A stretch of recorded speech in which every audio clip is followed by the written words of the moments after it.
Wow, that's interesting. It's kind of a different twist on the folk metal concept in that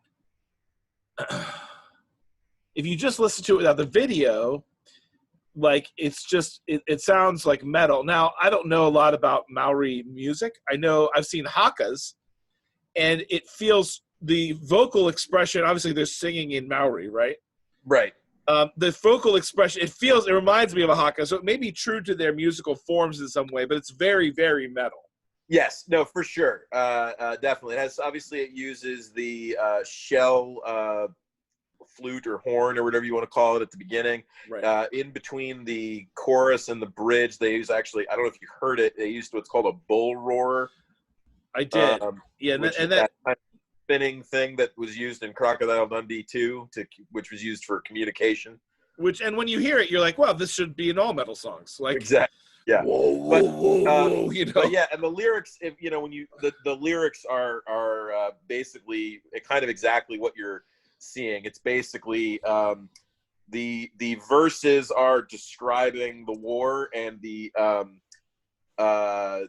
chorus is again sort of a stream of consciousness group of words that kind of are having to do with a lot of it has to do with the tattoo that you're seeing there. So it seems like it's sort of like there's like this relationship between the getting of the tattoo and the going to war. I'm not sure which precedes the other, but I mean they're really unapologetically honest about things. It even mentions eating your fallen foes.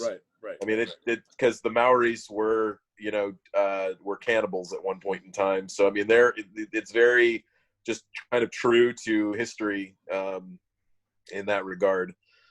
But yeah, you're right. Musically, this is the more straight metal, but sort of thematically, it's kind of folk metal. And the video is, I mean, very, very Maori in terms of like it would feel like inappropriate if it wasn't made by Maori people, almost. Right, exactly. Because it's so much of the culture there, and of course, like the Maori, the haka, and like the tattoos and paint, it's all very metal on its own. Like it's right.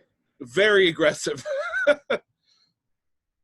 Yeah, it's interesting. The haka, like it's fascinating to watch it because it's aggressive and it has that connotation, but it's also honoring, and you can see that expression in people when they do it too. So right, though it's interesting. I mean, I've even learned that even the kind of haka you do matters. The All Blacks rugby team famously does a haka, but they came up with an original haka for the team because the one that they had been doing, which was traditional, was essentially commemorating a victory of one Maori tribe over another. So there were groups of Maori in, I think, southern New Zealand that were like, hey man, like we're not cool with this every time, right.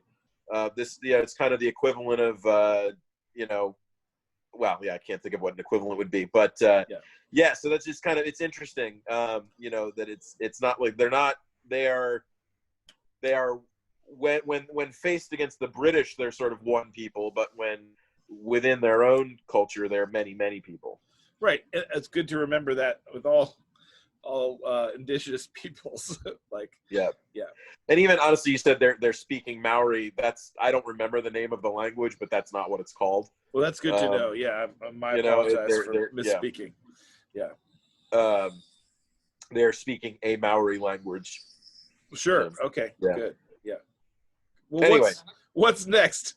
So, all right. So now I got to go to really where folk metal, I would say, has its easiest time getting established, and that is in Scandinavia.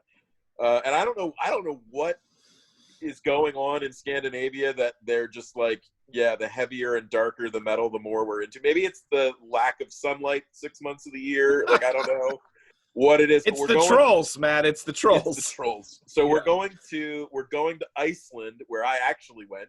In fact, there it is. There it is now. We're going to Iceland, and this is these guys are legit. They're a legit metal band. They're a legit folk metal band. These guys, they're called Skalmuld, and not only do they sing in Icelandic, which is the closest language to what the Vikings would have spoken, but all of their music is based on Viking mythology, and they actually they actually come up with their own kind of new myths based on stories, and so that's actually what this song is about. So this their first two albums, actually at least three of their albums are concept albums. The first one's all about Balder. This one's all about the children of Loki, or Burn Loka is the name of the album. And so this is a story of basically, this is going to tell the story of a guy named Hilmar Balderson, who's Balder's son. Right. And his sister, the little girl you're going to see is his sister, and she gets like kidnapped, and he has to go and sort of like face each of the children of Loki. And that's Fenris the wolf, and I think it's the goddess of the underworld. I think her name might be Hela, or Hel. Yeah, maybe. And then the Midgard serpent, or Midgard Surmer. And so you're going to see representations of them. The video is sort of an analogy. You're not going to see him fighting against a giant wolf, but you'll see a wolf.